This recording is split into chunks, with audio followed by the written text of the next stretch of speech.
La prière de Doña Esperanza. Depuis 3 longues années, Doña Esperanza adressait chaque soir la même supplication à Dieu, le don d'un petit enfant. Ses genoux fatigués s'usaient sur les tuiles froides de sa chambre tandis que ses lèvres dessinaient inlassablement le même chapelet de mots. Elle priait avec ferveur, avec la conviction profonde qu'un jour, le ciel s'ouvrirait et exaucerait sa requête. Pourtant, sa belle-fille Leticia, lasse et meurtrie par une infertilité cruelle, se moquait parfois de ses prières, comme si elles n'étaient que le reflet d'une superstition inutile. Mais une nuit, un étranger frappa à la porte. Ce qui advint ensuite bouleversa à jamais les croyances et les certitudes de toute la famille. La maison parfumée d'espérance. Ce soir-là, l'air était saturé du parfum de la cannelle et du chocolat chaud. La petite cuisine de la maison de la Colonia Doctor, au cœur de Mexico, respirait la chaleur des traditions. C'était une fin d'après-midi de novembre, les premières pluies de l'hiver martelaient les toits de tôle, dans les ruelles, l'odeur de terre mouillée se mêlait au froid humide qui pénétrait les os. Doña Esperanza Moral, âgée de 73 ans, tournait lentement une épaisse marmite d'atole. Ses lèvres remuaient à peine, laissant échapper une prière qu'elle répétait depuis des années. Très sainte Vierge de Guadalupe, toi qui es la mère de tous les Mexicains, entends ta fille. Je t'en prie de tout mon cœur, bénis le ventre de ma belle-fille Leticia. Donne-lui la grâce de connaître la maternité, comme toi tu as porté le Sauveur. Dans une main, elle serrait son vieux rosaire aux grains usés par les décennies. De l'autre, elle continuait à remuer le breuvage fumant. Sur la table, parfaitement alignés, reposaient des bocaux d'herbes médicinales, feuilles de chéia, fleurs de bougainvillier, racines de salsepareil et damiana. Ces remèdes, conseillés par les guérisseuses du marché de Sonora, étaient censés éveiller la fertilité, ranimer les forces invisibles du corps féminin. Le poids du passé. Espérance vivait seule depuis 5 ans, depuis que la mort subite de son mari Aurelio l'avait laissée veuve. Lui, l'homme qui avait bâti de ses propres mains la maison familiale, brique après brique, pendant 30 ans. La demeure, modeste mais solide, portait encore son empreinte. En bas, la cuisine, une petite salle au sofa usé mais confortable, et le comédore où l'on partageait autrefois les repas du dimanche. À l'étage, 3 chambres, la sienne, celle de son fils Roberto dans sa jeunesse, et une pièce exiguë qu'elle avait toujours rêvé de transformer en chambre de bébé. Ses seuls proches désormais étaient son fils Roberto, 35 ans, ingénieur en système dans une grande entreprise de télécommunications, et Leticia, son épouse, institutrice dans une école publique du centre. Mariés depuis 7 ans, ils habitaient à 20 minutes. Chaque dimanche, fidèle à la tradition, ils venaient déjeuner. Ces retrouvailles hebdomadaires étaient pour l'aïeul une bouffée de vie, la promesse de voix et de rire emplissant la maison. L'arrivée sous la pluie. Alors qu'elle priait encore, la sonnerie de la porte retentit. Doña Esperanza se signa, éteignit la flamme du fourneau et se dirigea vers l'entrée. Derrière la vitre, elle aperçut Roberto et Leticia, légèrement trempés par la pluie fine. Elle ouvrit avec un sourire rayonnant, les serrant dans ses bras. « Mes enfants, entrez vite avant d'être trempés. » Roberto, grand et mince, déjà grisonnant aux tempes, embrassa la joue de sa mère. Ses traits fatigués trahissaient des semaines passées derrière un écran, mais son sourire paisible rappelait celui de son père disparu. Il portait une chemise bleu nuit et un simple pantalon de dénime, sa tenue de week-end. Leticia, de taille moyenne, cheveux châtains attachés en queue de cheval, entra plus discrète. Ses yeux verts, autrefois pétillants, s'étaient ternis de tristesse. Dans son pull olive et son jean sombre, elle semblait porter le poids invisible d'une lutte silencieuse. « Comme ça sent bon, maman, dit Roberto en accrochant sa veste. J'ai préparé du mole, ton plat préféré. Et de la tôle au chocolat, répondit-elle fièrement. Puis, se tournant vers Leticia, ma chérie, tu es bien pâle, tu es fatiguée. Ce n'est rien, Doña Esperanza. Les enfants de 6e sont très agités avec les vacances qui approchent, répondit-elle, forçant un sourire. L'aïeul observa attentivement sa belle-fille.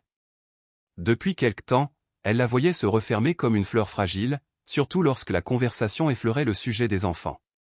Une table pleine, mais lourde de silence. La table du dimanche était dressée de la belle vaisselle héritée de ses parents, assiette blanche bordée de motifs bleus. Au centre, un petit vase accueillait des œillets rouges achetés le matin même au marché. L'eau de horchata scintillait dans une carafe. On parla d'abord de sujets légers, le travail de Roberto, les élèves de Leticia, les potins du quartier. Puis, presque sans y penser, Esperanza évoqua sa voisine Carmela qui venait d'accueillir son 5e petit enfant. Sa maison ressemble à une garderie, dit-elle en riant. Laetitia baissa aussitôt les yeux, triturant son molle sans le goûter. L'atmosphère se glaça. Maman, prévint Roberto doucement, nous en avons déjà parlé. Esperanza comprit immédiatement son erreur. Son fils lui avait demandé à plusieurs reprises d'éviter ces allusions. Elle tenta de se rattraper. Pardonne-moi, ma fille, je ne voulais pas te blesser. Ce n'est rien, coupa Laetitia d'une voix tendue. Mais ses yeux disaient le contraire. Le silence qui suivit s'abattit comme un voile pesant. Sous la table, Roberto pressa la main de son épouse, un geste de soutien qu'il répétait depuis des années. La foi qui pèse. Après quelques minutes, Esperanza céda à son inquiétude. Sa voix tremblait d'émotion. Hijita, chaque soir je fais des neuvaines pour vous deux. J'ai même été au marché chercher des herbes spéciales. Maman, l'interrompit Roberto, plus ferme. Mais Laetitia leva enfin la tête. Ses yeux verts lançaient un mélange de tristesse et de révolte. Doña Esperanza, dit-elle avec calme et fermeté, je vous remercie pour vos prières. Mais cela ne se résout ni avec des bougies ni avec des tisanes. Nous avons consulté 3 spécialistes. Nous avons subi tous les examens possibles. Les médecins ne trouvent rien, mais rien ne se passe. Vos prières ne changeront pas cela. Un silence brutal envahit la pièce. Les paroles de Laetitia résonnaient comme une gifle, mais ce n'était pas la dureté qui blessait Esperanza, c'était la douleur qui les portait. Ses yeux s'embuèrent. Roberto ferma les siens, accablé. Je n'en peux plus, Roberto, continua Laetitia d'une voix brisée. Cela fait 5 ans d'attente, de traitement, de déception. 5 ans à espérer pour rien. Peut-être que ce n'est pas notre destin. Les larmes jaillirent. Roberto se leva, l'enlaça immédiatement. Ne dis pas ça, mon amour. Il y a encore des options. Combien de temps encore? Combien d'argent? Combien d'expérience sur mon corps? Je n'ai plus de force. Un cœur brisé en 3. Esperanza se leva à son tour. Ses jambes tremblaient, non seulement sous le poids des années mais aussi sous celui de l'émotion.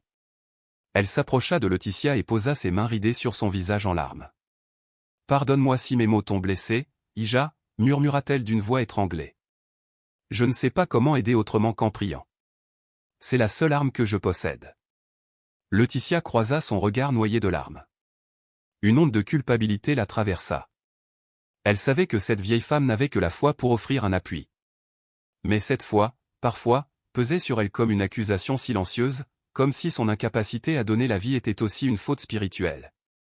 Laetitia soupira, la voix tremblante mais adoucie, en s'adressant à Doña Esperanza. Je le sais, Doña Esperanza. Je le sais, mais parfois j'ai l'impression que tout le monde attend de moi que je possède la même foi que vous, et je n'y arrive pas. J'ai tant prié que je ne sais même plus si Dieu m'entend, ou s'il reste sourd, indifférent à mes supplications. Roberto, assis un peu en retrait, observait la scène, le cœur partagé entre l'amour profond qu'il portait à sa mère et la loyauté indéfectible qu'il ressentait envers son épouse. Depuis des années, il tentait de naviguer entre ces 2 femmes essentielles de sa vie, se transformant en médiateur d'un conflit silencieux qui ne semblait avoir aucune issue simple. Avec prudence, il osa. Peut-être devrions-nous faire une pause. Une pause dans tout cela, les traitements, la pression, cette obsession constante. Laetitia leva immédiatement les yeux, presque révoltée. Et après quoi? Roberto, j'ai 32 ans. Les médecins sont clairs, après 35 ans, mes chances chutent de manière vertigineuse. Nous n'avons pas le luxe du temps. Doña Esperanza se détourna, s'approchant de la fenêtre. Dehors, la pluie redoublait, martelant les vitres et traçant des rivières scintillantes sur le verre, semblables aux larmes silencieuses qu'elle avait laissé couler de nombreuses nuits en secret. Sans se retourner, elle murmura. Ma fille, puis-je te confier quelque chose? Laetitia et Roberto l'écoutèrent avec une attention soudaine. Lorsque j'étais enceinte de Roberto, dit-elle, j'avais déjà perdu 2 bébés. L'un après 3 mois, l'autre après 5. Les médecins m'ont dit que je n'arriverais sans doute jamais à mener une grossesse à terme. Ton beau-père et moi étions au bord de la séparation. Le chagrin et la frustration avaient envahi notre maison. Roberto, bouleversé, laissa échapper d'une voix basse. Je ne le savais pas, maman. Ce sont des choses qu'une femme garde enfouies, reprit-elle doucement, jusqu'à ce qu'il devienne nécessaire de les partager. Mais je veux que tu saches, Laetitia, que je comprends ton désespoir. Elle tourna enfin son regard vers sa belle-fille, ses yeux brillants d'une compassion infinie. Je comprends cette sensation de trahison du corps, cette impression que Dieu se détourne. Moi aussi, je l'ai ressenti. Laetitia essuya ses larmes du revers de la main. Et qu'est-ce qui a changé? Comment avez-vous réussi à donner naissance à Roberto? Donia Esperanza haussa légèrement les épaules. Je n'en ai jamais eu la réponse. Les médecins non plus. Un jour, simplement, cela s'est produit. Voilà pourquoi je crois au miracle, parce que j'en ai vécu un. À cet instant, la sonnerie du téléphone brisa le silence. Roberto se précipita, reconnaissant cette diversion. Allô? Ah, Carlos.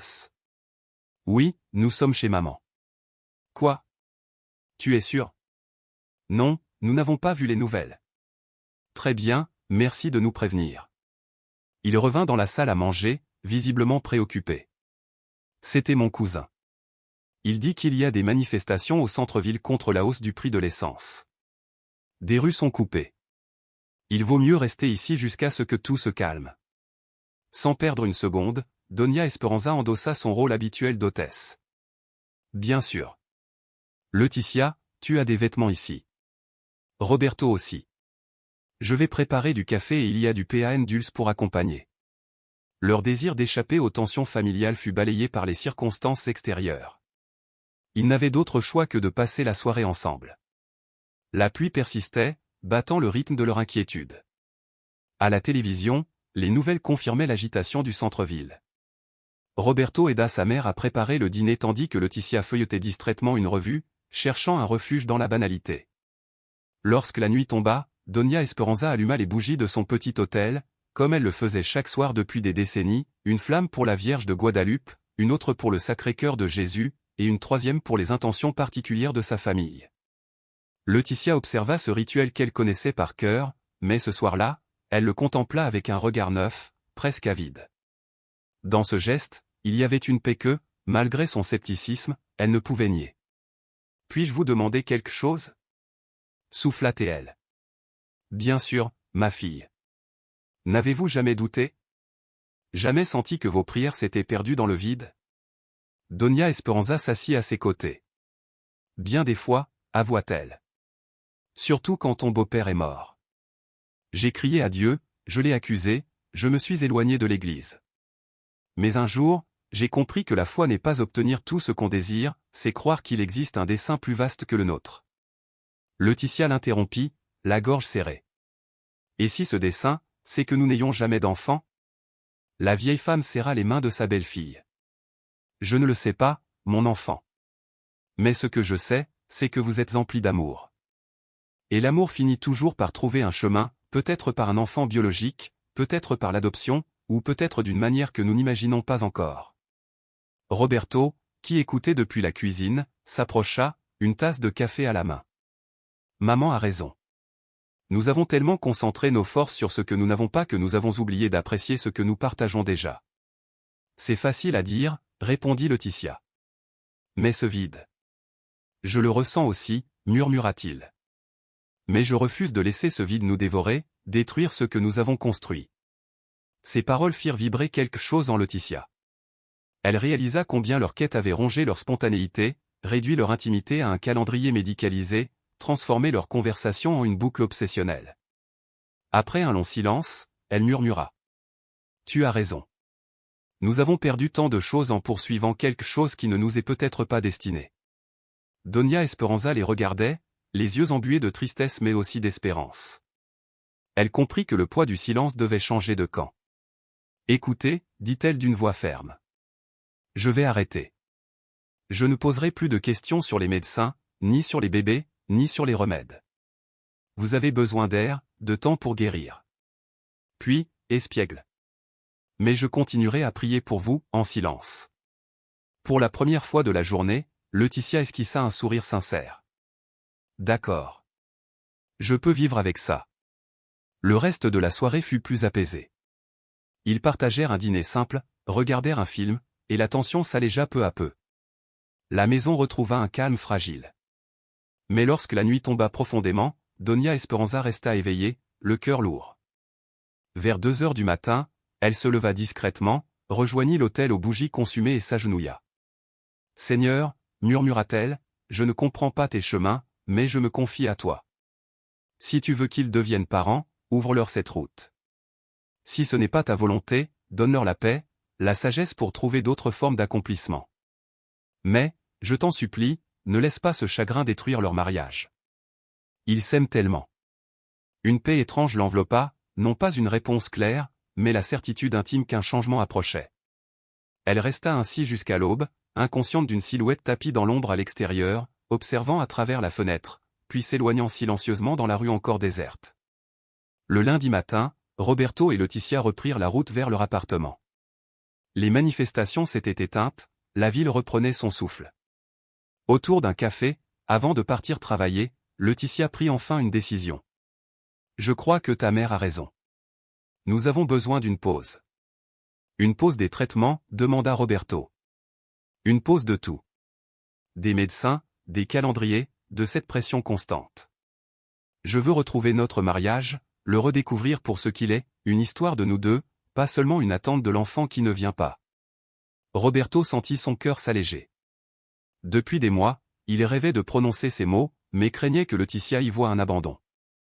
Maintenant, ils étaient enfin sur la même longueur d'onde. « Es-tu sûr ?» demanda-t-il avec une hésitation fragile dans la voix. « Oui, je suis sûr. Du moins pour quelques mois. J'ai besoin de me rappeler pourquoi je suis tombée amoureuse de toi. J'ai besoin de retrouver cette spontanéité, de revivre ces élans sans calcul ni agenda. Je veux arrêter de compter les jours, les cycles, les échéances, et simplement vivre. » Ces mots marquèrent un tournant pour le couple. À partir de cet instant, quelque chose changea dans l'air qu'ils respiraient, comme si un voile de tension se levait doucement pour laisser entrer une lumière nouvelle. Une redécouverte de l'amour. Les semaines suivantes furent consacrées à se retrouver, à redevenir avant tout mari et femme, au-delà de leurs désirs contrariés de parentalité. Ils se permettaient des dîners où il était interdit de prononcer le mot « bébé ». Ils riaient devant des films légers au cinéma, choisis précisément parce qu'ils ne parlaient pas de familles idéales ou de maternité impossible. Ils partirent en escapade à Cuernavaca pour un week-end sans autre but que de marcher main dans la main, de sentir le soleil caresser leur peau et de respirer l'air parfumé des bougainvilliers. Doña Esperanza, fidèle à sa promesse, ne mentionna pas une seule fois le sujet qui pesait sur tout leur cœur. Pourtant, chaque soir, elle continuait d'allumer une bougie sur son petit autel, de plier les genoux et de prier ardemment pour eux, confiant à Dieu son inquiétude et son espoir. Elle remarqua bien vite les effets de ce nouveau souffle. Aux repas dominicaux, Roberto et Laetitia semblaient plus détendus, leur sourire revenait, et dans les yeux de Laetitia brillait à nouveau une étincelle de vie. Mais Esperanza remarqua aussi autre chose, quelque chose d'inexplicable.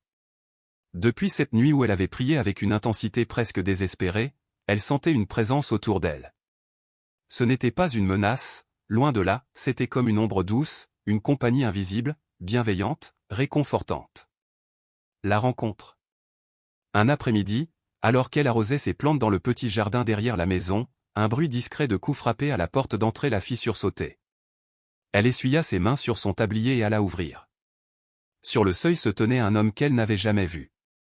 Il paraissait autour de 40 ans, les cheveux sombres tombant légèrement sur le col, une barbe entretenue. Ses vêtements étaient simples, un jean, une chemise blanche et un gilet de laine beige. Mais ce qui frappa immédiatement Doña Esperanza, ce furent ses yeux, profonds, paisibles, emplis d'une chaleur qui, dès le premier instant, la fit se sentir en sécurité. « Bonjour, Sonora, pardonnez mon intrusion. Je viens d'arriver dans le quartier et je cherchais la paroisse la plus proche. Pourriez-vous m'indiquer le chemin ?»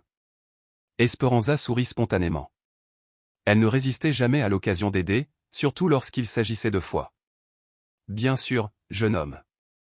La paroisse San Miguel est à 3 rues vers le nord. » Puis, curieuse, elle demanda, « Êtes-vous catholique ?» L'homme eut un sourire énigmatique.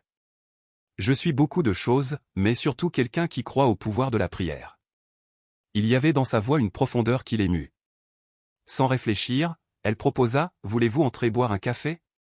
J'ai justement préparé un café de hola. » Il inclina la tête. « Ce serait un honneur, Sonora. Je m'appelle Jesus. » À l'instant où il prononça son prénom, un frisson parcourut Esperanza. Le nom était commun au Mexique, mais dans sa bouche il prenait une résonance mystérieuse. Avec ce sourire serein et ce regard qui semblait voir au-delà du visible, elle eut l'impression étrange que toute sa vie avait mené à cette rencontre. Une présence différente. Ressus entra d'un pas silencieux, presque aérien, comme s'il flottait au-dessus du sol carrelé. Tandis qu'elle le guidait vers la cuisine, il observait avec une attention douce, les photographies de famille accrochées au mur, l'autel avec ses bougies consumées, le parfum d'herbes médicinales, et cette atmosphère imprégnée d'une foi sincère. « Installez-vous » dit-elle en désignant la table.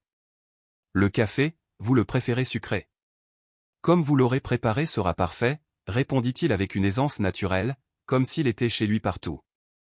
En versant le café fumant, Esperanza sentit naître en elle une confiance inexplicable. Elle, habituellement si méfiante avec les inconnus, se surprenait à vouloir lui confier ses pensées les plus intimes. « D'où venez-vous » demanda-t-elle. Il eut ce sourire à la fois lointain et proche, de très loin, mais aussi de très près. Parfois, les chemins les plus longs nous ramènent exactement là où nous devions être. Elle fronça les sourcils, intriguée. « Et qu'est-ce qui vous amène dans ce quartier ?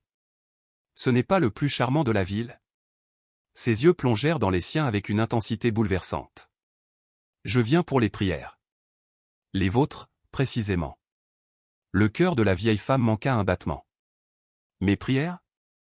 Je ne comprends pas. » Ressus poursuivit calmement, « Vous demandez depuis longtemps un miracle pour votre famille. Vos paroles sont montées très haut, Sonora. Tellement haut qu'il a été décidé qu'il était temps de vous répondre. » Elle sentit ses mains trembler et se signa instinctivement. « Qui êtes-vous vraiment » murmura-t-elle. Il ne répondit pas par des explications, mais par un geste, il posa doucement sa main sur les siennes. Une chaleur douce et apaisante se répandit aussitôt dans tout son corps, calmant ses nerfs. « Je suis celui qui connaît la douleur de voir souffrir ceux qu'on aime, dit-il. Je connais la prière silencieuse d'une mère qui implore pour le bonheur de son fils. Je connais les larmes versées dans la nuit, quand on croit n'être entendu de personne. » Des larmes jaillirent des yeux d'Esperanza. Ce n'étaient pas des larmes de tristesse, mais de soulagement profond, enfin, quelqu'un semblait comprendre son cœur. Le message. Roberto et Laetitia. Commença-t-elle. Ressus acheva sa phrase, ils ont beaucoup souffert. Le désir d'être parents les consume, au point qu'ils oublient la bénédiction déjà présente, l'amour qui les unit. Mais rien n'est perdu, Sonora. Le miracle que vous demandez est plus proche que vous ne l'imaginez. Esperanza demanda avec espoir, vous allez la guérir ? Vous allez leur donner un enfant ? Ressus eut un sourire tendre. Le miracle n'est pas toujours celui qu'on attend, mais celui dont on a besoin. Parfois on guérit le corps, parfois l'âme, parfois les deux. Mais avant tout, je dois les rencontrer. Elle proposa de les appeler immédiatement. Mais il secoua doucement la tête, non. Ils viendront au moment juste. En attendant, racontez-moi votre fils. Pendant une heure entière, Esperanza évoqua les souvenirs de Roberto enfant, sa curiosité insatiable, sa générosité, son acharnement pour réussir ses études, sa rencontre avec Laetitia, l'amour passionné qui les avait unis dès l'université. Ressus écoutait avec une attention absolue, ponctuant son récit de questions qui prouvaient qu'il comprenait l'émotion derrière les mots. Elle se sentait entendue comme jamais auparavant. Ce sont de bonnes personnes, conclut-elle. Ils méritent d'être heureux. Ils seraient des parents merveilleux. Ressus acquiesça. Je le sais. Et c'est pour cela que je suis ici. Mais dites-moi, Sonora, que feriez-vous si le plan divin pour eux n'était pas celui que vous avez tant espéré ? Et si le miracle prenait une autre forme, différente mais tout aussi splendide ? Cette question la déstabilisa. Des années durant, elle avait prié pour un petit-fils né de Laetitia. Et si le chemin du bonheur passait ailleurs ? Après un long silence, elle répondit doucement. L'important est qu'il soit heureux. Si un autre chemin mène à cette joie, alors je l'accepterai. Ressus posa sur elle un regard plein d'approbation. Voilà la réponse d'une mère sage. L'amour véritable ne dicte pas ses conditions, il veut seulement le bien de ceux qu'il chérit. La disparition. À cet instant, le bruit d'une clé tourna dans la serrure de la porte d'entrée. C'était Roberto, rentrant plus tôt que prévu. « Maman » appela-t-il depuis le vestibule. « Ma dernière réunion a été annulée, alors je suis rentré. » Le cœur battant, Esperanza se retourna pour présenter son mystérieux invité. Mais la chaise était vide. La tasse de café avait disparu, comme s'il n'y avait jamais eu personne. « Je suis dans la cuisine », cria-t-elle, désorientée. Roberto entra, son cartable à la main, les cheveux ébouriffés par le vent. « Avec qui parlais-tu ? » J'ai entendu des voix. « Avec la télévision », mentit-elle, jetant des regards autour d'elle pour trouver la moindre trace de ressource. Mais la télévision était manifestement éteinte. Son fils l'observa, intrigué. Sa mère paraissait bouleversée, comme si elle venait de voir un fantôme. « Maman, tu vas bien ?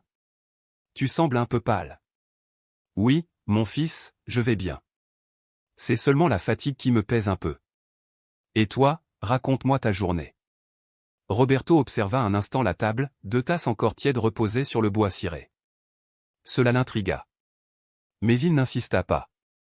Sa mère recevait parfois la visite d'une voisine sans prévenir, et il préféra ne pas s'y attarder. « La journée a été bonne », expliqua-t-il. « Nous avons terminé le projet du client à la banque plus tôt que prévu. Le chef, satisfait, nous a libérés avant l'heure. Un vrai soulagement. Et Laetitia ? Elle n'est pas encore rentrée ? Pas encore, répondit-il.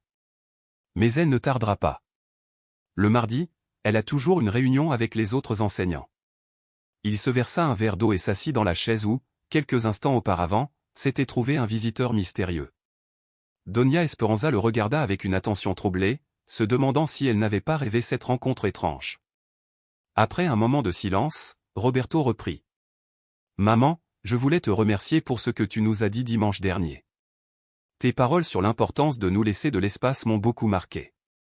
Avec Laetitia, nous avons parlé longuement, et je crois que nous allons mieux, tous les deux, sur le plan émotionnel. » Le visage de Doña Esperanza s'illumina. « Je suis heureuse de l'entendre, mon fils. Nous avons décidé de faire une vraie pause dans les traitements. Pas seulement physiquement, mais aussi mentalement. Nous voulons redonner à notre mariage un peu de légèreté, de joie, sans cette pression constante qui nous étouffe. » Une émotion puissante traversa le cœur d'Esperanza.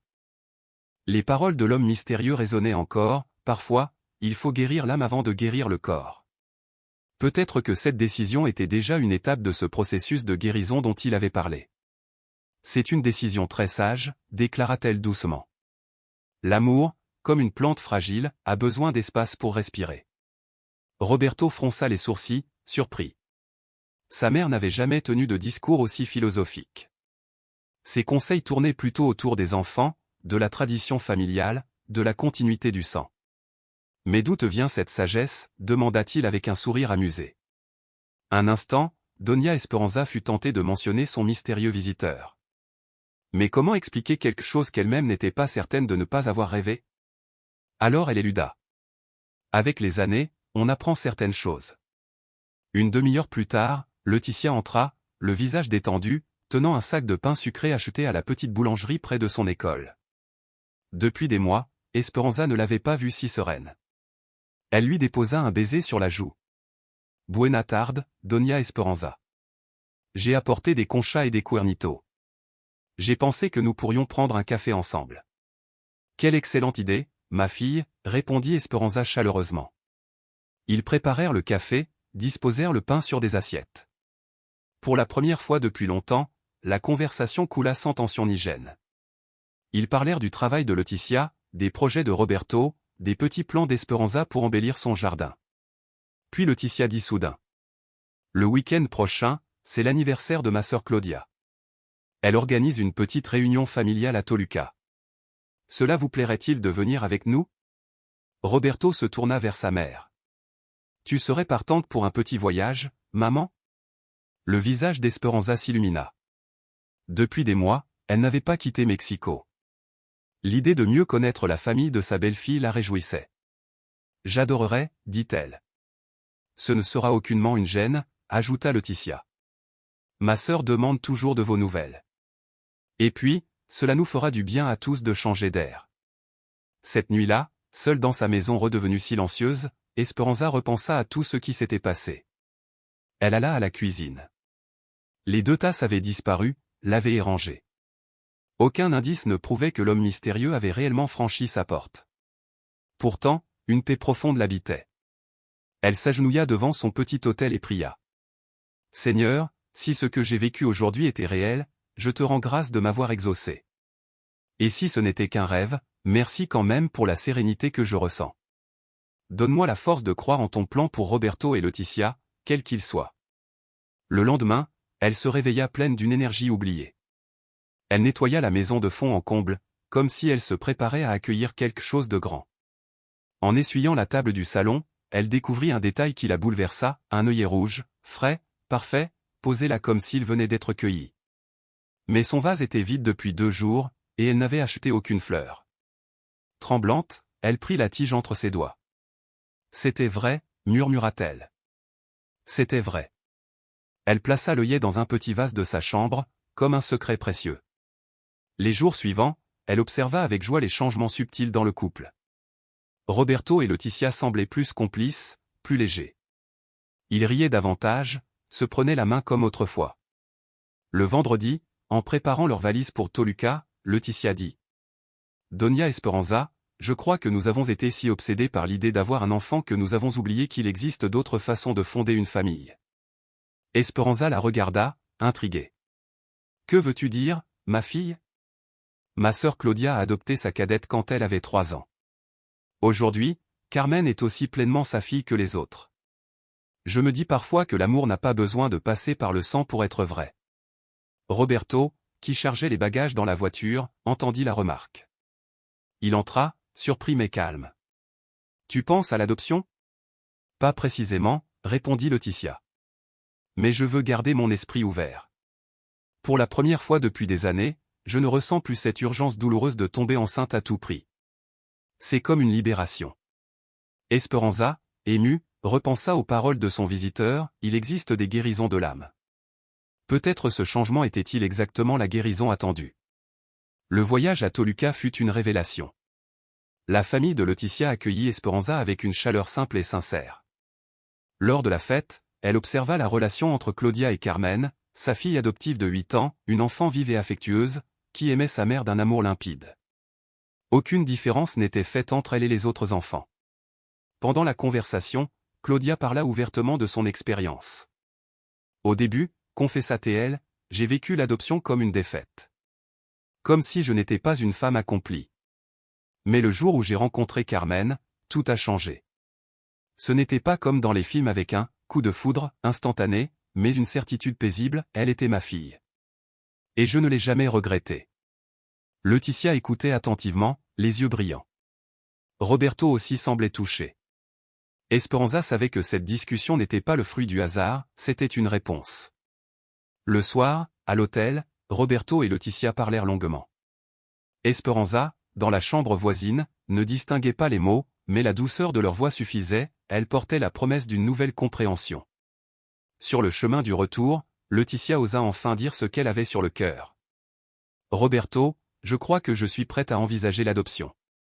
Hier, en voyant Claudia et Carmen, j'ai compris, ce que je veux, c'est être mère. Le reste est secondaire. Roberto faillit s'arrêter net, tellement la révélation le surprit. Il resta silencieux, plongé dans ses pensées.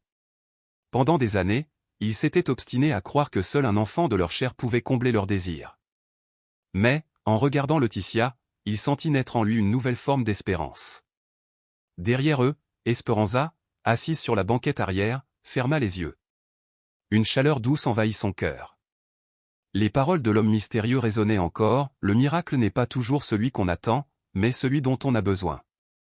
Et elle sut, avec une certitude tranquille, que l'avenir de son fils et de sa belle-fille était en train de s'écrire sous ses yeux, différent peut-être de ce qu'ils avaient imaginé, mais riche de promesses et de miracles silencieux. Le miracle d'espérance. Je crois, dit-il finalement d'une voix ferme mais douce, que ce qui compte vraiment, c'est que nous soyons une famille. Et si l'adoption est le chemin que la vie nous propose, alors marchons-le ensemble. Laetitia tourna son visage lumineux vers le siège arrière et demanda, « Et vous, Donia Esperanza, qu'en pensez-vous » La vieille femme, dont les yeux s'étaient déjà emplis de larmes, esquissa un sourire tremblant. « Je crois qu'un enfant qui cherche une famille et une famille qui attend un enfant peuvent accomplir, lorsqu'ils se rencontrent, les plus grands miracles. » Le retour à la maison. Lorsqu'ils rentrèrent chez eux ce soir-là, Donia Esperanza avait la sensation étrange de marcher dans un rêve éveillé. En l'espace d'une semaine à peine, elle avait vu son foyer passer de la désolation à l'espérance, de l'obsession stérile à l'ouverture du cœur. Roberto et Laetitia, encore bouleversés mais sereins, rangeaient leurs affaires dans leur appartement, tandis que Doña Esperanza s'approchait de son petit hôtel, prête à réciter ses prières du soir. Mais avant de s'agenouiller, un détail retint son souffle. À côté de l'œillet rouge qu'elle avait gardé comme la preuve tangible de sa rencontre avec Jésus, se trouvait désormais un petit papier soigneusement plié. Ses mains tremblaient lorsqu'elle le déplia. L'écriture élégante révélait un message simple, mais d'une puissance infinie. Le miracle a commencé. Ayez foi. Une nouvelle vie en germe. 2 semaines après ce voyage à Toluca, l'existence de Roberto et Laetitia avait basculé vers une direction inattendue. Les rendez-vous médicaux et les traitements épuisants de fertilité avaient cédé la place à des rencontres au DIF, l'organisme en charge de l'adoption. Les calendriers d'ovulation avaient été remplacés par des documents juridiques et psychologiques détaillant les conditions nécessaires pour devenir parents adoptifs. Ce changement de perspective insufflait dans leur relation une énergie nouvelle. Chaque matin, Laetitia s'éveillait avec une étincelle d'espoir dans le cœur, au lieu de cette angoisse sourde qui l'étreignait autrefois. Chaque soir, Roberto rentrait du travail, non plus accablé par la déception d'un mois de plus sans grossesse, mais heureux de partager un article inspirant qu'il avait lu sur l'adoption. Leur amour se régénérait, et avec lui, une lumière naissait dans leur foyer. L'appel inattendu. Un jeudi après-midi, alors que Doña Esperanza savourait la quiétude de sa maison, le téléphone sonna. La voix de Roberto, étrangement vibrante d'émotion, résonna dans l'appareil. « Maman, peux-tu venir chez nous ? Il faut qu'on te raconte quelque chose d'important. » L'angoisse saisit immédiatement la vieille femme. « Il est arrivé quelque chose de grave, demanda-t-elle. « Non, bien au contraire. Mais je préfère te le dire en face. Tu peux venir maintenant ? » 1 heure plus tard, elle se trouvait assise dans le petit salon de ses enfants. Leur visage, à la fois nerveux et rayonnant, semblait cacher un secret brûlant de jaillir. La révélation. « Maman, » commença Roberto en serrant la main de Laetitia, « ce matin nous avons reçu un appel du DIF. » Le cœur de Doña Esperanza battit à tout rompre. Cela ne faisait que 2 semaines qu'ils avaient entamé la procédure, c'était trop tôt pour espérer une réponse. « Il y a une situation particulière, » expliqua Laetitia, les yeux brillants de larmes. Une petite fille de 4 ans a un besoin urgent d'une famille. Ses grands-parents, qui s'occupaient d'elle depuis la mort de ses parents, ne peuvent plus continuer. La santé de son grand-père s'est effondrée, et la grand-mère est trop faible. Roberto ajouta, normalement, ces procédures prennent des mois. Mais dans les cas d'urgence, le processus peut être accéléré si la famille correspond à certains critères. Et, vous remplissez ces critères, demanda Doña Esperanza, une main pressée contre sa poitrine. Laetitia sourit, son visage illuminé d'une joie fragile. Apparemment oui. Notre situation financière est stable. Nous sommes mariés depuis plus de 5 ans. Aucun antécédent judiciaire. Et nos professions l'enseignement et l'ingénierie sont considérées fiables par l'État. Puis Roberto reprit, presque hésitant, mais il y a autre chose. Quelque chose d'étrange. La travailleuse sociale nous a dit que la fillette avait exprimé un souhait précis, elle voulait une famille où la grand-mère vive tout près. Un frisson glacial parcourut l'échine de Doña Esperanza. Les mots inscrits sur ce papier mystérieux résonnèrent en elle, le miracle a commencé. Quand allez-vous la rencontrer, murmura-t-elle d'une voix tremblante. Demain matin, répondit Laetitia. Mais maman, il y a encore quelque chose que tu dois savoir. La petite s'appelle Esperanza. Le temps sembla suspendre son cours. La vieille femme resta pétrifiée, incapable de parler, comme si une main invisible tissait depuis toujours ce destin devant ses yeux. Esperanza, répéta-t-elle dans un souffle. Esperanza Reyes, confirma Roberto. Ses parents sont morts dans un accident lorsqu'elle avait 2 ans. Depuis, elle vivait avec ses grands-parents. Mais le mois dernier, son grand-père a fait une crise cardiaque. La grand-mère est trop fragile pour continuer seule. Les larmes coulèrent alors librement sur les joues ridées de Doña Esperanza. Ce n'étaient pas des larmes de douleur, mais de gratitude infinie. Le miracle prenait cher. « Voulez-vous que je vienne avec vous demain » demanda-t-elle. Laetitia échangea un regard complice avec Roberto et répondit, le sourire rempli de tendresse, « Nous espérions que tu dirais cela. » La travailleuse sociale pense qu'il est essentiel que l'enfant rencontre toute la famille. La veille de la rencontre. Cette nuit-là, Doña Esperanza ne trouva pas le sommeil. Elle resta éveillée, les mains jointes dans une prière qui n'était plus une supplique mais un chant de gratitude. Toutes les heures, elle se levait pour contempler l'œillet rouge et le billet soigneusement plié, les preuves que ce qui se déroulait n'était en rien le fruit du hasard. Vers 3 heures du matin, incapable de rester immobile, elle alla préparer du café. Un bruit léger, venu du salon, la fit sursauter. Son cœur battit la chamade, peut-être un intrus? Mais en s'approchant, elle vit une silhouette familière assise tranquillement sur le canapé. Jésus était revenu. Vêtu des mêmes habits simples que lors de leur première rencontre, il emplissait la pièce d'une paix qui dissolvait toute crainte. « Je savais que vous viendriez », murmura Doña Esperanza. Elle n'était plus surprise, elle se sentait seulement reconnaissante. « Demain, le miracle s'accomplira, » dit Jésus d'une voix douce. « Mais je voulais te préparer à ce que tu vas découvrir. » Le cœur blessé d'une enfant. La petite Esperanza a traversé bien des douleurs, expliqua-t-il. Elle a perdu ses parents. Elle a vu ses grands-parents souffrir. Elle a été déplacée de maison en maison. Quand tu la rencontreras, tu verras une enfant qui a bâti des murs invisibles autour de son cœur pour se protéger. Doña Esperanza s'assit face à lui, l'âme remplie de compassion. Sera-t-il difficile de gagner sa confiance? Au début, oui. Mais tu possèdes un don rare, celui de voir au-delà des comportements, de percevoir les besoins cachés des âmes. Ce don sera essentiel pour aider cet enfant à guérir. Quant à Roberto et Laetitia, ils seront de merveilleux parents. Un sourire tendre illumina le visage du Christ. Roberto lui offrira la stabilité et la sécurité qui lui ont tant manqué. Laetitia lui apprendra que l'amour peut être doux et sûr, que les adultes ne sont pas tous source de douleur. Et toi, Doña Esperanza, tu lui montreras que les familles se tissent avec le cœur, pas seulement avec le sang. Y a-t-il quelque chose de particulier que je dois faire? Demanda la vieille femme. Reste toi-même. Aime sans condition. Sois patiente sans limite. Et aie confiance, tout ce pourquoi tu as prié s'accomplit exactement comme il se doit. Puis Jésus se leva avec grâce, prêt à partir. Vous partez encore, souffla-t-elle. Mon œuvre ici touche à sa fin. Mais sache ceci, je ne suis jamais loin de ceux qui me cherchent sincèrement. Un silence sacré emplit la pièce. Doña Esperanza ferma les yeux. Lorsqu'elle les rouvrit, le canapé était vide, mais son cœur débordait d'une certitude, le miracle était déjà en marche. Conclusion. Au matin, ils rencontreraient cet enfant qui portait le même nom qu'elle, une enfant destinée à devenir leur lumière. Le destin avait tissé patiemment les fils de leur histoire, et désormais, une nouvelle vie allait éclore, celle d'une famille née de la foi, de l'amour et du courage de croire au miracle. Jésus s'approcha doucement et posa sa main sur la tête de Doña Esperanza dans un geste solennel de bénédiction. Il lui parla avec une tendresse infinie. Tu me verras dans chaque sourire de cette petite fille lorsqu'elle apprendra à faire confiance de nouveau. Tu me verras dans les larmes de joie de Laetitia, lorsqu'elle se sentira enfin accomplie dans son rôle de mère. Tu me verras encore dans la fierté de Roberto, lorsqu'il découvrira qu'un enfant du cœur peut être aimé avec la même intensité qu'un enfant de son propre sang. Et, plus encore, tu me verras dans ton propre bonheur, quand tu réaliseras que tes prières n'ont pas seulement été entendues, mais qu'elles ont été exaucées de la façon la plus parfaite qui soit.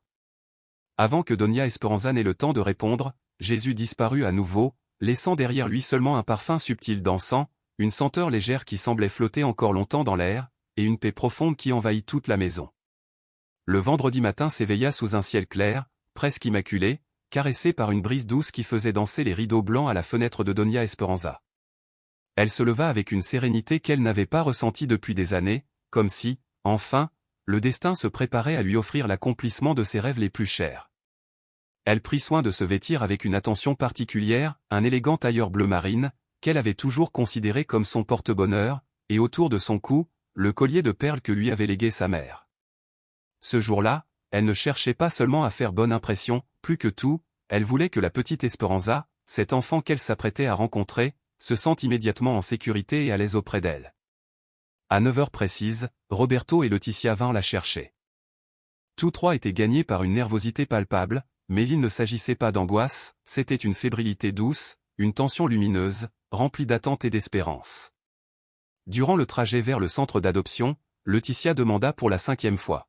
« Comment je me trouve ?» Roberto lui lança un sourire rassurant. « Tu es magnifique, mon amour. Puis, avec une tendresse infinie, il ajouta. Tu as l'air d'une mère. Assise à l'arrière, Doña Esperanza observa sa belle-fille. Ce matin-là, Laetitia paraissait transformée, une délicatesse nouvelle se lisait dans ses traits, et une lueur ardente brillait dans ses yeux. Tout en elle respirait le sentiment d'avoir enfin trouvé son rôle véritable, sa raison profonde d'exister. Lorsqu'ils arrivèrent au centre, ils furent accueillis par Carmen Soli, une femme d'âge mûr, dont le regard avait traversé au fil des années autant de souffrance que de joie. Ses yeux brillaient d'une humanité sincère, et son sourire chaleureux allégea instantanément la tension des visiteurs. « Bonjour, dit-elle doucement. Je sais que vous êtes nerveux, mais laissez-moi vous rassurer, Esperanza est une enfant merveilleuse. Elle a traversé beaucoup d'épreuves, mais elle possède une force intérieure étonnante. » La directrice les conduisit à travers un long couloir avant de pousser la porte d'une salle de jeu baignée de lumière. De grandes fenêtres donnaient sur un petit jardin. Dans un coin, assise sur une minuscule chaise, une fillette dessinait dans un livre de coloriage. C'était elle. L'enfant qui allait changer leur vie pour toujours. Esperanza Reyes paraissait menue pour ses 4 ans. Ses cheveux bruns, attachés en 2 petites couettes ornées de rubans rouges, encadraient un visage délicat. Elle portait une robe rose pâle et de petits souliers blancs. Ce qui frappa le plus Doña Esperanza, ce furent ses yeux, immenses, d'une intensité presque bouleversante, mais marqués d'une gravité que l'on ne devrait jamais trouver dans le regard d'une si jeune enfant. Esperanza, dit doucement la licenciée Soli, je voudrais te présenter des personnes très spéciales. La fillette leva les yeux de son cahier et les fixa avec une prudence mêlée de curiosité. Son regard glissa de Roberto à Laetitia, puis s'arrêta longuement sur Doña Esperanza. Pendant un instant, on aurait dit qu'elle scrutait les traits de la vieille femme, cherchant à déchiffrer en eux une vérité essentielle. Laetitia s'agenouilla pour se mettre à sa hauteur et murmura. « Bonjour Esperanza. Je m'appelle Laetitia. Voici Roberto et voici Doña Esperanza. » La petite ne répondit pas immédiatement. Elle continua d'observer chacun d'eux, comme si sa jeune conscience pesait une décision capitale. Enfin, elle demanda avec une sincérité désarmante. « Toi aussi, tu t'appelles Esperanza ?» Doña Esperanza sourit avec douceur. « Oui, ma petite, tout comme toi. » L'enfant baissa légèrement la tête, comme pour chercher un écho à ses propres pensées. « Ma grand-mère dit que, Esperanza, veut dire que les choses bonnes vont arriver. » Ta grand-mère a raison, répondit Doña Esperanza, émue. Et je crois que de très belles choses vont arriver aujourd'hui, pour nous tous. La travailleuse sociale observait avec attention. Forte de 15 années d'expérience dans les adoptions, elle savait reconnaître les signes subtils qui révélaient la naissance d'un lien authentique. Esperanza, dit-elle doucement, voudrais-tu leur montrer ton dessin? La fillette hésita, puis referma son cahier et s'approcha timidement de Laetitia. Elle ouvrit la page, un dessin simple mais bouleversant. On y voyait une maison, et devant elle, 4 personnages, un homme, une femme, une petite fille, et une dame âgée aux cheveux gris. C'est ma nouvelle famille, dit-elle d'une voix si basse qu'on l'entendit à peine. Un souffle parcourut le groupe. Laetitia sentit sa respiration se bloquer dans sa poitrine. Roberto dut cligner des yeux à plusieurs reprises pour retenir ses larmes. Doña Esperanza porta sa main à son cœur, se souvenant des paroles de Jésus, cet enfant avait précisément souhaité une famille où une grand-mère vivrait à ses côtés. Roberto s'agenouilla à son tour et lui dit, la voix tremblante. « Ton dessin est magnifique. Veux-tu nous raconter qui est qui ?» La fillette pointa chaque personnage avec son petit doigt. « Ça, c'est le papa. Il est grand et il a un bon cœur. Ça, c'est la maman. Elle va m'apprendre plein de choses et me réconforter quand je serai triste. Là, c'est moi. Et là, c'est l'Abuela Esperanza. Elle va cuisiner de bons plats et me raconter des histoires. » La vieille femme ne put se retenir davantage. Elle s'approcha et s'agenouilla, malgré la douleur de ses genoux. « Tu sais, ma petite, dit-elle avec émotion, je connais des recettes délicieuses. Et je connais des histoires de princesses, d'animaux de la forêt, et de petites filles courageuses comme toi. » La fillette la fixa de ses grands yeux sérieux. « Vraiment ? Vraiment. Et je sais aussi préparer du chocolat chaud et du pain tout doux. » Pour la première fois, la petite esquissa un sourire. Fragile, timide, mais bien réel. Pendant plus d'1 heure, la glace se brisa peu à peu. Roberto lui montra sur son téléphone des photos d'un parc près de leur maison, avec des balançoires et des toboggans. Laetitia l'interrogea sur ses couleurs préférées, ses jouets favoris. Donia Esperanza improvisa un conte inspiré de Cendrillon, mais cette fois, la marâtre n'était pas cruelle, seulement perdue et confuse. Soudain, Esperanza demanda avec un sérieux désarmant. « Quand est-ce que je peux partir avec vous ?» Carmen Soli sourit tendrement. « Il nous faut d'abord compléter quelques formalités, et organiser quelques visites. Mais si tout se passe bien, tu pourras rejoindre ta nouvelle maison avant la fin du mois. » « C'est encore loin, la fin du mois ?» Roberto répondit. « 2 semaines. » La fillette fronça les sourcils, calculant mentalement. Laetitia ajouta doucement. « C'est comme compter jusqu'à 14, 2 fois. » La petite se détendit et conclut. « Alors, ce n'est pas si long. » Au moment de se dire au revoir, Esperanza surprit tout le monde. Elle s'approcha de Donia Esperanza et entoura ses jambes d'un petit bras tremblant. « Tu seras là quand j'arriverai ?» Les larmes aux yeux, la vieille femme lui répondit d'une voix vibrante. « Je serai là chaque fois que tu auras besoin de moi. Toujours. » Le trajet du retour fut silencieux. Non pas par tristesse, mais parce que chacun devait digérer l'intensité de ce qu'il venait de vivre. Quand ils arrivèrent enfin chez Donia Esperanza, ils s'assirent ensemble dans le salon. Aucun mot n'était suffisant pour décrire ce qu'ils ressentaient, mais Laetitia trouva le courage de parler la première. « Je n'arrive pas à croire à quelle vitesse elle s'est ouverte à nous. Et surtout, à toi, maman. » Donia Esperanza sourit à travers ses larmes. Elle savait, au fond d'elle-même, que ce jour n'était pas seulement une rencontre, c'était la naissance d'une nouvelle famille, tissée par l'amour, la confiance et la promesse d'un avenir commun.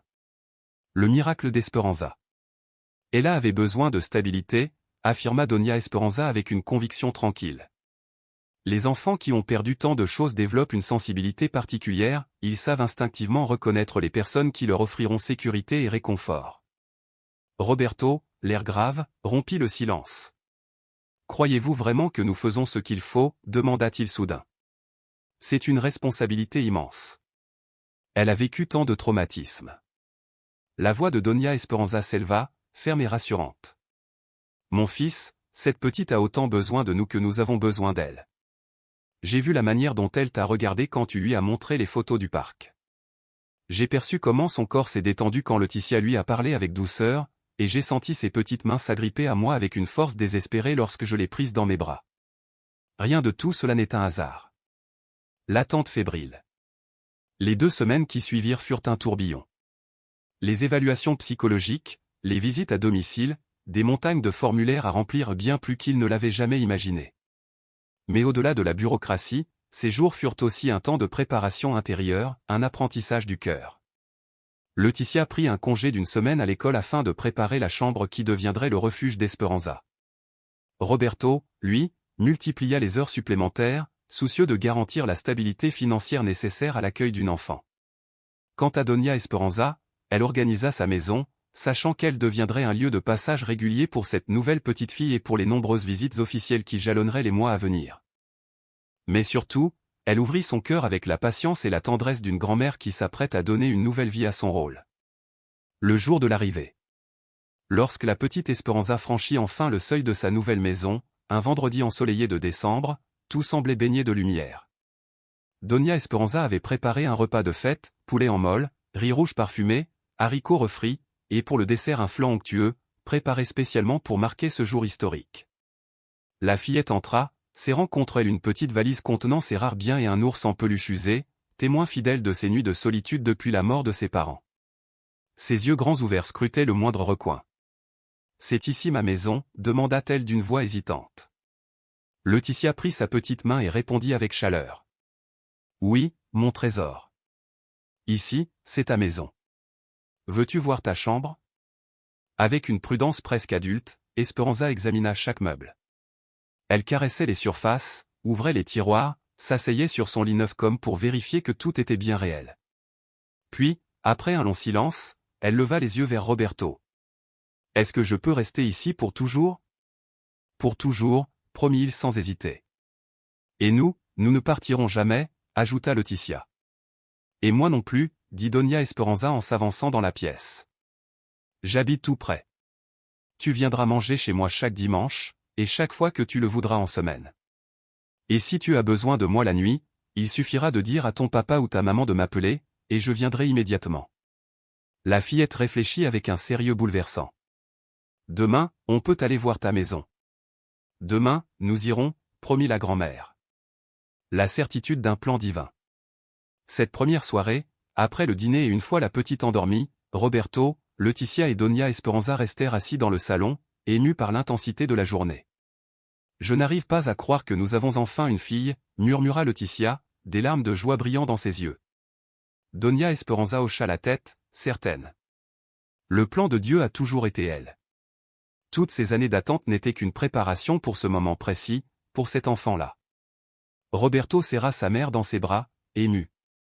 Merci, maman, d'avoir toujours cru, d'avoir toujours prié, de n'avoir jamais perdu la foi. L'éveil d'Esperanza. Au fil des semaines, la transformation fut éclatante. Bien qu'encore méfiante, la fillette s'ouvrait peu à peu. Elle riait plus souvent, posait 1000 questions typiques d'une enfant de 4 ans, réclamait des histoires avant de dormir. Les dimanches, elle suivait Doña Esperanza partout dans la cuisine, curieuse de tout. Pourquoi les oignons font-ils pleurer? Pourquoi l'eau bouelle? Pourquoi les haricots gonflent quand on les fait cuire? Un après-midi, alors qu'elles lavaient ensemble la vaisselle, Esperanza leva les yeux et demanda. Abuela, pourquoi Dieu a-t-il pris mes parents au ciel? Doña Esperanza s'agenouilla pour être à sa hauteur. Je ne sais pas, mon amour, dit-elle doucement. Parfois, des choses arrivent que nous ne comprenons pas. Mais je sais une chose, tes parents t'ont aimé de tout leur cœur, et aujourd'hui, Roberto et Laetitia t'aiment de la même façon. Et toi, tu m'aimes aussi? Je t'aime plus que les mots ne sauraient le dire, répondit-elle en la serrant dans ses bras. La fillette ajouta soudain. Tu sais, moi aussi j'ai demandé une famille comme vous. Ces mots frappèrent le cœur de la grand-mère comme une révélation. La petite expliqua qu'elle avait prié pour avoir un papa bon, une maman protectrice, et une grand-mère qui porterait le même prénom qu'elle. Les larmes coulaient désormais sur les joues ridées de Doña Esperanza. Puis la fillette continua, presque en chuchotant. J'ai aussi demandé à Dieu de m'envoyer un monsieur gentil qui me dirait que tout irait bien. Elle raconta comment, une nuit où elle était particulièrement triste, un homme doux, aux longs cheveux et au regard lumineux, lui avait promis qu'elle rencontrerait bientôt une autre Esperanza qu'il aimerait comme sa propre petite fille. Doña Esperanza sentit un frisson sacré parcourir son corps. Cet homme, c'était Jésus. Le véritable miracle. Cette nuit-là, après avoir revu les photos de famille, la grand-mère comprit enfin, le miracle tant attendu n'avait pas été la naissance biologique d'un enfant pour Laetitia, mais la rencontre providentielle d'une enfant en quête d'amour et de parents prêts à l'accueillir. Dieu avait tissé des liens invisibles pour bâtir une famille nouvelle, cimentée par la foi et la tendresse. Les bougies qui brûlaient sur son autel n'étaient plus des flammes de supplication, mais des flammes de gratitude. Une brise légère agita les rideaux, et l'odeur subtile de l'encens emplit la pièce. Doña Esperanza sut alors, avec une certitude absolue, que ses prières avaient été exaucées. 1 an plus tard. 6 mois plus tard, lors d'un après-midi de juin baigné de soleil, la famille fêtait le 5e anniversaire d'Esperanza. La petite courait dans le jardin, riant aux éclats, entourée de voisins, d'amis et de la famille élargie. Sa joie illuminait tout le rassemblement.